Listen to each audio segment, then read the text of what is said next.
Okay, so it's definitely been a long 3 years trying out this whole cottagecore thing, and overall I expected it to be quite an entertaining fantasy, and indeed it was. But I also came away with some really incredible benefits. So I was able to narrow down to about 5 primary takeaways from this entire experiment. Number 1, I learned that my career is not my identity. Even though I'm no farmer and still very green in learning how to garden, attempting this lifestyle has helped me get away from the city grind. It's changed my outlook in terms of how I want to live my life. Just to clarify, I'm extremely proud of the work that I put into getting my graduate degree, and I feel very fulfilled working in my current profession. I also don't plan on stopping. When the time is right, I still haven't forgotten my dream of possibly getting a PhD. However, my career is not the first thing I'm eager to tell people in that very American greeting question. What do you do? It's just no longer how I identify myself, nor how I like to identify myself. I do this work, but I'm not the work that I do. At the end of the day, although my profession is scholarly and not related to business, it still adheres to a capitalistic system, and it still forces me to participate in that system. And that system is not my dream. I don't want to live to overconsume. Our hyper-capitalistic society forces consumption. It promises happiness because you are considered less. As Karl Marx put it in his commentary on capitalism, human requirements, and division of labor, the less you are, the less you express your own life, the more you have, the greater is your alienated life, the greater is the store of your estranged being. In simplistic terms, you're never satisfied. Although I can't quantify cottagecore and its impact on my life and environment, it has allowed me to instead cultivate my social needs, environmental needs, and creative needs. Overall, it has made me a lot happier. Number 2, I learned to appreciate the smaller things in life. Since I got a little philosophical, let me get into a lighter outlook. Through cottagecore, I actually did begin to appreciate smaller things in life, such as getting a phone call from friends and family, discovering a hummingbird in my garden, or just taking a walk without listening to any music and actually being aware of the rustling trees and the sounds of the birds.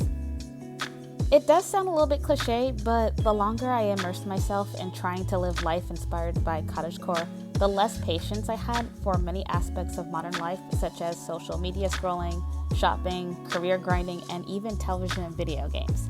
And I love video games. Now, don't mistake me. I am not one of those people who thinks that the past was better. I like living in the present. Human rights are a little bit better, and medicine is more reliable.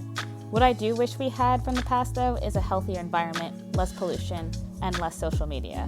Which leads me to my next point. Number 3, I found a lot less fulfillment in technology use. So that includes watching television, being on my phone, computers, video games, and I enjoy video games quite a bit.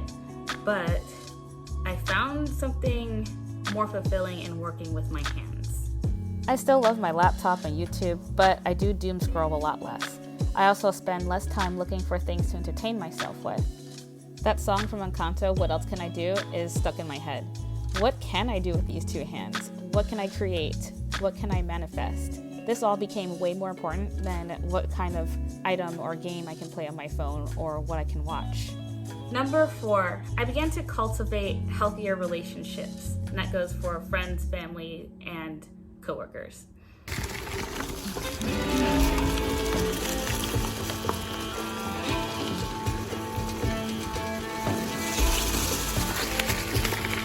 I have more friends and talk to my family a lot more. I've also limited contact with people that add to my stress and learned to set boundaries at work and in my personal life. One of my favorite things to do is go bike riding with my husband on weekends. No music, no drama, just a fun ride on a dirt trail for 15 miles. I engage with my artistic pursuits, love meeting new people, and do my best not to take on more responsibilities than I can reasonably handle. Number 5, this is probably the most important one. I became more self-sufficient and more confident about being self-sufficient. This is probably the piece that I'm the most proud of. Last year, I wouldn't have expected to be able to build my own fireplace facing, shelves, lay on brick, make pillows, sew blankets and curtains, and garden and grow my own herbs and cook with those herbs. Being able to do all of this required a massive learning curve, and it wasn't always easy. There were times I got frustrated, wanted to quit, times when I thought, why am I doing this? But at the end of the day, skill building has given me a sense of autonomy and confidence that I didn't have before. And I'm very grateful for that. Treating cottagecore as a subculture is more than just frolicking around in frilly dresses, holding woodland animals, and taking aesthetically beautiful pictures. When implemented as a lifestyle, it requires a lot of work and grit. Mentally, the work itself seems simple, but there's a method to the cottagecore madness, and it requires a specific skill set that mirrors those seen in farmers, seamstresses, and other individuals with high-value skills. It reminds me why homesteading, although a beautiful dream of mine, would not be compatible for my current way of life. But I do value the new set of skills I obtained, and I plan on continuing some semblance of a cottagecore lifestyle, albeit with a more relaxed approach. So thank you so much for making it to the end of the video. I very much appreciate that you took some time out of your life to watch me ramble on about this possibly insignificant thing. I hope to hear from you in the comments, however. What do you think about cottagecore? Do you think it's overrated? Do you think it's a big lie? I would love to know what you think in the comments below. What is your opinion about this very painful video? Whether it's positive or negative, I would very much appreciate your feedback. Thank you so much for watching, and I will see you guys later.